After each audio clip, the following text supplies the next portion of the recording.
talk about something real quick. We got another Zoro moment in here, right? Because a lot of people have been talking a lot recently about like Zoro's whole vice captain vibe, all him basically essentially were like being Luffy's kind of keeping Luffy in check, right? Because he's the one who's like closest to Luffy in strength. So if Luffy goes off the rails, Sydney tore you, that sort of thing, right? You're done. If Luffy goes off the rails, goodbye, guy. Goodbye. I'm sorting this out, right? Because when all this stuff happens with Vivi and all the news gets out to Luffy about, Vivi might be taken hostage or something, he's like, oh no, what am I going to do? We got to go now. Go to Alabasta. No, go to Marijois, which, by the way, Luffy's got no chill. The guy is just like, yeah, we're gonna head. We're heading to Marijois. No chill. No wait. No nothing. Exactly what I thought was going to happen at the end of the arc. But we actually have an interesting line from Zoro, which I'll get up right now. He talks about how, you didn't, when Ace was in trouble, wait until he actually needs you and let him enjoy his own adventure and basically trust in his ability to survive, which is, Zoro was saying, trust in Vivi, which I think shows his belief in Vivi as well, because unlike the others, he's not really outwardly emotional. So it's like to have him like trust her to take care of herself, I think is Zoro's way of being trusting, if that makes sense. I don't know, maybe I'm full of shit, which I could totally be. I'm not gonna lie to you.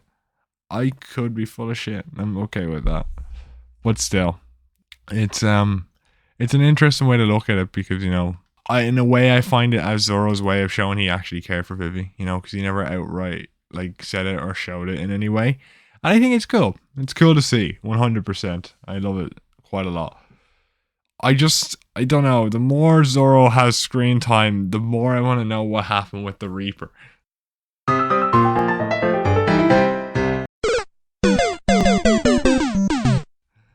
Like, let's just talk about Zoro for a bit in this chapter, since we're talking about Vivi and all his stuff with Zoro, before we get into all the other stuff. Man, Zoro, of all the people, I'd love to see his reaction to Luffy's whole opinion on his, like, what he wants to do, right? His whole dream, right? But all we get from Zoro is, right? We get a bunch of reactions from everyone when Luffy says his dream, which we don't find out what it is, right? We get a bunch of reactions, Jinbei, right? I love Jinbei's reaction, okay? Let's talk about that for a bit. I love Jinbei's reaction. He's just like, I did join this group willingly, yeah? And he's just having a great laugh, which I love to see because I don't know, I love Jinbei as a character, his whole vibe. I think he's more mature, and just to see him fall apart with the straw hat, like with the whole straw hat dynamic, and just his entire tough demeanor fall apart, and just seems like he's enjoying life, seems like he's always riding the high now, all his baggage has been dealt with, he's protected his friends. We don't actually know what happened to this, to the Sun Pirates, actually, which I'm hoping we figure out at some point, but I don't know. It's just wild to me, to be honest, like to see Jinbei just kind of unshackled in a sense, with all the responsibility. He's just now here to enjoy life.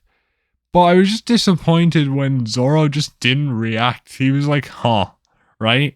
Like Chopper goes, that's awesome, Luffy. Nami goes, it sounds really like you. But like Zoro, all he says is, And I feel like I really wanted to see Zoro's reaction, because I feel like all the other ones, their reason for following Luffy was kind of, separate to his dream.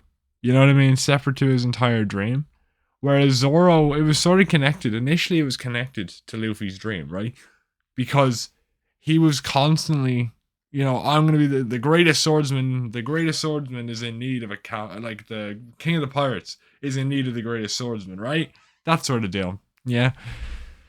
So I would have liked to see his reaction, because he's always one to keep Luffy in check, and he doesn't even react to the dream. Like, he just goes, Like, he's real confused. He's like, that sort of thing.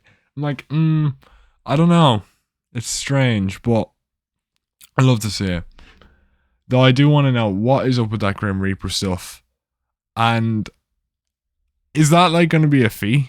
Is that a feat? Like, he caught water today in this chapter, right? So is that a feat in its own right? Is that a new feat for Zoro, cutting like water so cleanly? Is that a new feat? Or is that not that impressive?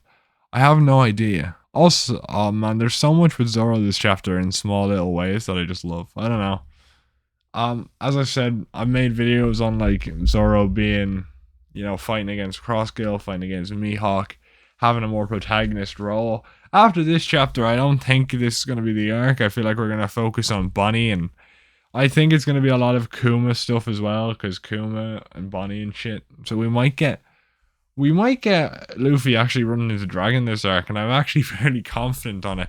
Because if the Bonnie Kuma relations are right, and Bonnie might want to go to Kuma for whatever reason they find out in this arc, and like, she's like, I need to see my son. Oh, that type of vibe, right? And she's like, I need to see my son, but first pizza, right? And she's eating pizza, and we're gonna get that gag, like, when Gohan and what you call it, Gohan and Goku are just chilling and eating like a bunch of shit at the World Martial Arts Tournament. We're gonna get that with Jewelry Bonnie and Luffy at some point, probably. I just wonder how it's gonna be handled.